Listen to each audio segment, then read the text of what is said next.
There are three basic structures for legal systems. They are common law, civil law, and religious law. Common law was developed in Northern Europe during the Middle Ages by Germanic and Nordic people. It was brought to England by conquerors. In modern times, England has spread common law around the world, especially to the many places that were settled or colonized by the English. Civil law began with the Romans.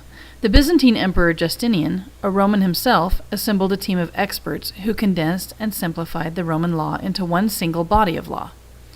The Byzantine system spread through southern Europe and then northward. Today, nearly all of Europe uses civil law. Religious law would include systems like Sharia law, a law system used among many Muslim nations. This map of the world shows the nations that use civil law in blue, common law nations in red, and religious law nations in green. Almost none of these countries are pure in their law systems, but these colors represent the legal tendency they base their system on. We're not going to go into religious law in this discussion. What we want to do here is compare and contrast common law and civil law. Common law uses case law as its basis. In other words, the law is established case by case as judges make rulings. Current judges read the decisions of the past and base their decisions on what was decided before. Lawyers read the decisions of the past and base their arguments on those past decisions.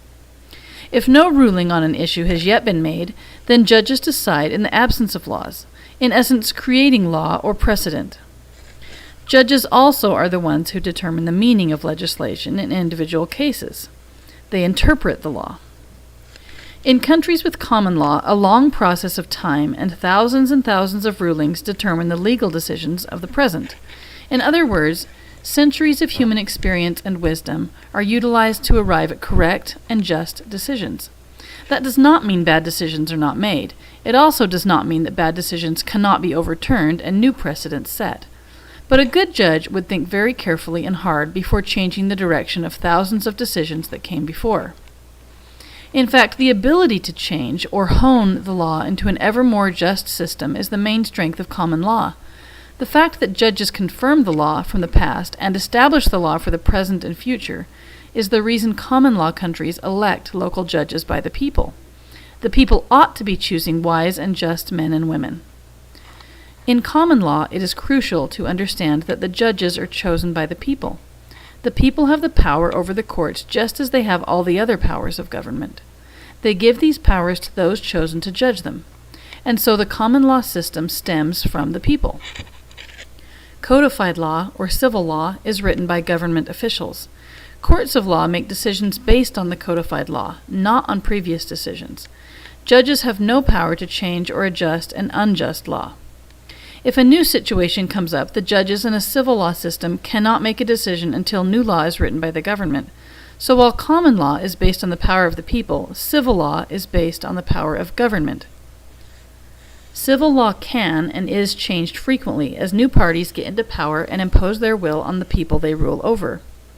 But in individual cases, the civil law is inflexible. It does not allow for an evolution in the ideas of justice or changes in circumstances or technology.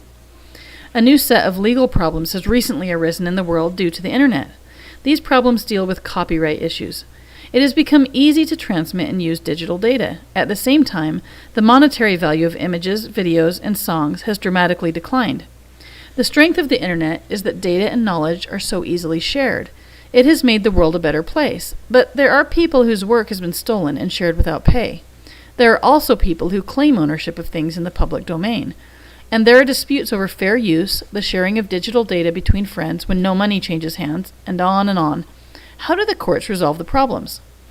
In a common law country, individual cases will be brought before courts of law, and many different judges in different jurisdictions will make decisions. These decisions will be based on previous copyright cases, as well as previous cases regarding the public good. Judges will try to base their new decisions on what is the most just for all parties. Over time, a body of case law will be built up. There will be a trend starting to develop which will determine the direction that cases in the future will be decided.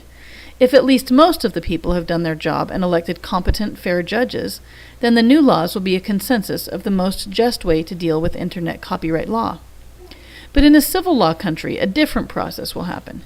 If no law has been written about an issue, like Internet copyright issues, then a judge will often make no decision, refusing the case. At some point, the government will create a new law about internet copyright to address the issues. No matter what decisions have been made in previous cases, all future cases will be decided based just on the new law that was written. It may be fair and it may not be fair. When a new party or faction comes into power, the law may be changed. Previous decisions will not matter, and all future cases will be decided only on the new law. Common law is based on the power of the people and on thousands of prior cases and hundreds of years of human experience. It is constant, but not inflexible. It is able to deal with new legal issues as they come up.